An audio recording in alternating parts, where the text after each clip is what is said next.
이번 주제는 rate init와 by raise입니다. 이 이름만 갖고는 뭐 하는 건지 잘 짐작이 안 가죠? 네, 이 옆에 힌트가 있습니다. 초기화 지연. 네, 우리가 프로퍼티를 정의하고 초기값을 할당을 해야 되는데 그 초기값 할당을 지연시키겠다는 거예요. 가변 프로퍼티일 경우에는 rate init를 사용하고요. 불변 프로퍼티일 때는 by raise를 사용합니다. 그리고 우리 앞에서도 잠깐 다뤘던 리플렉션 타입을 여기서도 조금 사용해 볼 건데요. 리플렉션 타입이라고 하는 거는 함수나 프로퍼티, 메소드, 클래스의 멤버인 프로퍼티나 멤버를 객체화시켜서 실행 중에 이 프로퍼티의 구조를 탐색할 수 있게 도와주는 겁니다. 이런 내용들을 중심으로 살펴보겠습니다. 그럼 왜 프로퍼티 초기화를 지연시키는 걸까요? 가장 중요한 이유는 자원을 효과적으로 활용하기 위해서 그런 겁니다. 메모리를 많이 차지하는 인스턴스를 굳이 처음 시작할 때부터 생성해서 메모리를 낭비할 필요는 없겠죠. 그래서 실제 사용하는 시점에까지 이 인스턴스 생성을 최대한 늦추는 겁니다. 그 인스턴스 안에 프로퍼티가 포함되어 있기 때문에 자원을 효과적으로 사용하겠다는 그런 관점입니다. 또 실행 여부가 정해지고 나서야 그제서야 비로소 필요하면 생성하겠다. 그런 목적으로 초기화를 늦추는 겁니다. 기본적으로 이 프로퍼티의 타입이 인트나 스트링과 같은 기본 타입보다는 클래스 타입을 갖는 프로퍼티처럼 리소스를 많이 차지하는 프로퍼티에 대해서 지연 초기화하는 게 일반적입니다. 여기서 중요한 거는요. 프로퍼티 초기화하지 않았는데 프로퍼티를 참조한다? 그러면 익셉션이 발생합니다. 그래서 이 점에 유의를 해야 되고요. 앞에서 얘기했던 것처럼 바로 선언한 프로퍼티는 rate init를, 밸류 선언한 프로퍼티는 by raise를 사용해서 지연 초기화를 할 수가 있습니다. 가변 프로퍼티 지연 초기화부터 살펴보겠습니다. person이라고 하는 클래스에 name과 age가 선언되어 있는데요. 우리가 추가적으로 새로운 프로퍼티를 추가하고 싶어요. 네, 그래서 닉네임이라고 하는 프로퍼티를 추가하고 싶은데 이 닉네임의 타입이 name이라고 하는 클래스 타입입니다. 지금 이 name이라고 하는 클래스 타입은 일반적인 기본 타입이 아니고 좀 더 복잡한 구조를 갖고 있죠. 그리고 참고로 name이라고 하는 프로퍼티는 클래스는 두 개의 프로퍼티만 갖고 있기 때문에 이런 것들은 사실은 데이터 클래스로 선언하는 게 좋습니다. 자, 이렇게 됐을 때 우리가 지금 당장 초기화하지 않을 거야 그럴 때 우리가 키워드 rate init를 붙이면 되겠습니다. 그러면 초기화하지 않았기 때문에 발생했던 에러 메시지가 없어졌죠. 여기서 주의할 거는요. rate init로 선언할 수 있는 거는 null 타입은 되지 않습니다. 여기 보시면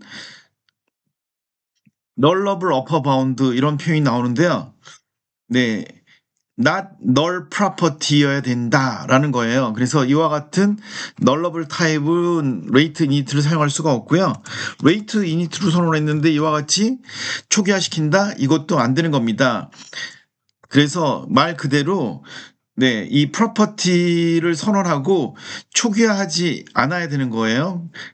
그리고 바로 선언했기 때문에 언젠가는 이 프로퍼티의 값을 할당해야 되겠죠. 그래서 키워드가 바입니다. 만약 초기화하지 않은 상태에서 이 프로퍼티를 액세스하면 어떻게 될까요? 초기화하지 않은 상태에서 이와 같이 이 프로퍼티의 값을 액세스하려면 uninitialized property access exception과 같은 에러가 발생을 합니다. 그렇다면 우리가 프로그램을 하다 보면 복잡해지니까 이 프로퍼티를 초기화했는지 안 했는지를 확인할 필요가 있겠죠.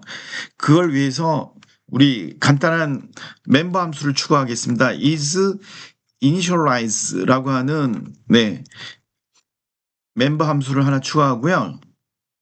자, 이 is initialize는 우리가 지금 참조하려는 닉네임이라고 하는 이 닉네임이라고 하는 게 초기화됐는지 확인하고 싶거든요. 그런데 이때 우리 유용하게 써먹을 수 있는 게 콜론을 사용해서 이 클래스의 멤버, 즉 프로퍼티를 참조할 수가 있고요. 지금 콜론을 붙이면 이 타입은 리플렉션 타입이 되는 겁니다. 그러면 이 프로퍼티 자체가 객체화된 거예요. 그래서 여기 보시면 점 도트 노테이션을 사용해서 is initialize 하면 K property라고 나오는 표현 자체가 바로 reflection 타입이 됐다는 얘기고요. 우리가 원하는 거는 초기화 됐는지 불리한 타입 값을 리턴하죠.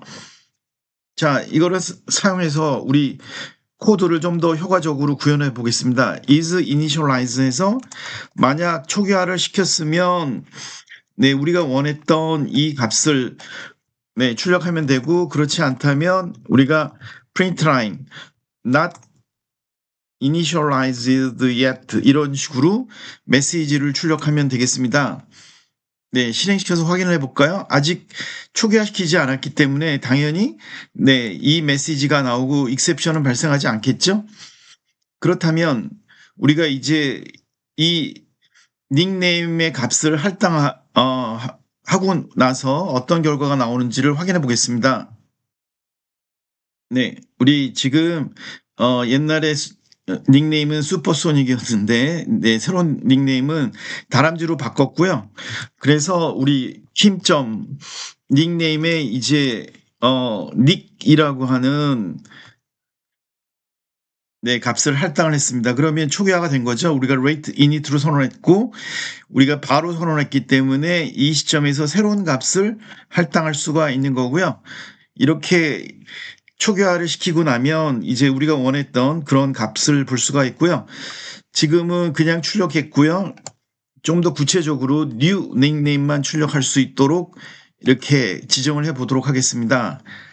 그러면 다람쥐라는 결과를 우리가 확인할 수가 있습니다. 우리 프로퍼티가 초기화됐는지 확인하기 위해서 이 콜론을 사용했을 때 제가 이 닉네임의 타입이 리플렉션 타입이라고 얘기했는데요. 이 리플렉션 타입에 대해서 조금 더 확인해 보도록 하겠습니다. 이번에는 멤버 함수로 getName이라고 하는 함수를 정의할 건데요. 자, 우리 reference name 해서 앞에서처럼 콜론 이번에는 닉네임이 아니고 주 생성자에서 정의한 파라미터 네임을 참조해 보도록 하겠습니다. 그러면 이 reference name의 타입이 어떻게 되느냐 하면 K property라고 나타나 있죠. 이거의 타입이 이렇게 되는 겁니다. 임포트가 됐죠. 자, 그렇다는 얘기는 이제 이 네임은 프로퍼티에서 인스턴스화가 된 거예요. 그렇다면 이 네임에 관련된 메타 구조 정보를 우리가 확인할 수가 있습니다. 여기서는 your name is string template 사용해서 reference name 얘가 인스턴스라고 그랬잖아요. 점 이렇게 누르면요. 여기 get 메소드를 호출하는 거죠. return 타입이 string입니다. 왜 string인가? 우리가 참조하고 있는 프로퍼티가 갖고 있는 값이 string 타입이기 때문에 그렇습니다. 이와 같이 우리가 참조할 수가 있고요. 그렇다면 여기서 킴점 get name을 사용해서 지금 실행 시간에 이 킴이라고 하는 프로퍼티 중에 네임 값이 뭐가 되는지를 우리가 출력해 볼 수가 있는 겁니다. 이럴 때 우리가 리플렉션 타입을 사용하는 거고요. 이번에는 이 클래스 안에서 선언됐을 때와 이 클래스 밖에서 우리 클래스의 프로퍼티를 참조하는 방식이 약간 차이점이 있거든요. 그거를 비교해 보도록 하겠습니다. 자, 이번에는 이 getName과 똑같은 기능 우리 이 클래스 바디 아니고 바깥에서 선언을 해 볼게요. 네. 자, reference name 2로 하겠습니다.